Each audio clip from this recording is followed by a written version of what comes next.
शिक्षकगण, principal और मेरे प्यारे भाई बहनों, आज इस 26वीं जनवरी पर मैं आराध्या जोशी अपने कुछ विचार आपके सामने रखने जा रही हूँ। हम अपनी जान के दुश्मन को अपनी जान कहते हैं। हम अपनी जान के दुश्मन को अपनी जान कहते हैं। मोहब्बत की इसी मिट्टी को हिंदुस्तान कहते हैं। जो दुनिया में सुनाई दे उसे कहते हैं खामोशी, जो आंखों में दिखाई दे उसे तूफान कहते हैं। ये जो दीवारों का सुराग है साहब, ये जो दीवारों का सुराग है, चाइना, अमेरिका, पाकिस्तान साजिशों का हिस्सा है, मगर हम इसे अपने घर का रोशनदान कहते हैं। अपना घर का रोशनदान कहते हैं। आजादी, आजादी का असली मतलब वही समझ सकता है जिसने कभी गुलामी की हो। हम सौभाग्यशाली है कि हमने स्वतंत्र भारत में जन्म लिया।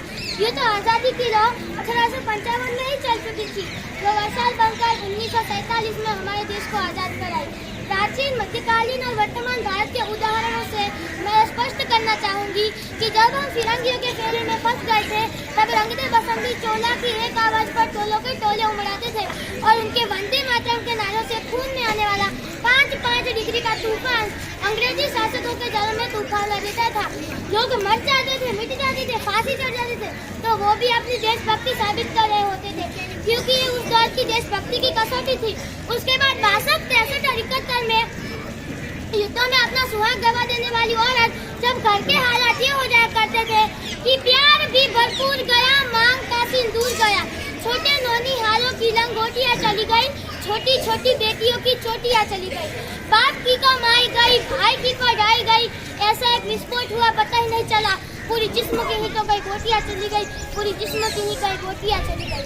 आपके लिए तो एक आदमी मरा है साहब, किंतु मेरे घर की तो रोटियां चली गई, मेरे घर की तो रोटियां चली गई। वाले हालात पैदा होने के बावजूद भी एक माँ अपने बेटे को सरहद पर दुश्मनों की धज्जियां उड़ाने के लिए भेज देती थी और उसे पत्र लिखाकर भेजा करती थी कि अम्मा ने खत लिखा है बड़ी ही चाव से, पुत्र मेरे न घबरा जाना, 1 इंच भी पीछे न हटना, चाहे इंच कट जाना, चाहे इंच कट जाना। इस तरह पूरा परिवार अपनी देशभक्ति साबित कर रहा होता था। तब देश बलिदान मांगता था, तब देश मर जाने को कहता था, तब देश मर जाने को, मिट जाने को, फांसी चढ़ जाने को कहता था। किंतु आज देश मर जाने को नहीं कहता, आज देश मिट जाने को नहीं कहता, आज देश मर जाने को, मिट जाने को, फांसी चढ़ जाने को नहीं कहता, बल्कि मेरे विचारों में यदि कोई व्यक्ति अपना काम पूरी ईमानदारी, पूरी मेहनत और पूरी लगन से करे ना, तो वही सबसे बड़ा देशभक्त है। मैं नहीं मानती कि फेसबुक और व्हाट्सएप के डीपी को 3 रंग में रंगना ही देशभक्ति है। और यदि आप कहेंगे कि साल में 2 बार हाथ में तिरंगा लेना देशभक्ति है, तो मैं पूछना चाहूंगी कि फुटपाथ पे रहने वाला वो बच्चा ट्रैफिक के छांव में नंगे पाँव में जो तिरंगे बेच रहा होता है, तो क्या आप उसे उसकी देशभक्ति कहेंगे? नहीं, ये उसकी देशभक्ति नहीं, उसके पेट के भूख की शक्ति है जो उसे ऐसा करने पर मजबूर करती है। क्योंकि न मस्जिद को जानते हैं, न शिवालों को जानते हैं, न मस्जिद को जानते हैं, न शिवालों को जानते हैं। जो पेट के भूखे होते हैं ना, वो सिर्फ भोजन के निवालों को जानते हैं, वो सिर्फ भोजन के निवालों को जानते हैं। अपने परिवार, अपने समाज, अपने देश के समर्पण का भाव है देशभक्ति। और हर देशद्रोही के जीवन में आने वाला तूफान है हमारी सच्ची देशभक्ति, ताकि हर देशद्रोही समझ सके कि अगर तू परिंदा है तो ये आसमान तेरा है, अगर तू दरिंदा है तो ये शमशान तेरा है। भाईचारे से रहना तो रह इस जमीन पर, वरना ये कब्र भी तेरी है और ये कब्रिस्तान तेरा है, और ये कब्रिस्तान तेरा है। वाले हालात पैदा है, जरा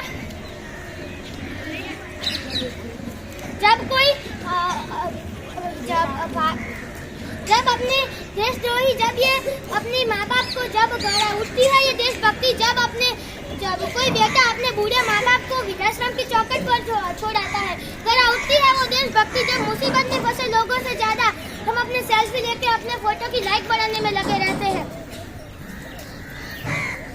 हम अपनी लाइक बढ़ाने में लगे रहते हैं, हम अपने बुलबुले हैं, इसकी ये गुलिस्तान है हमारा।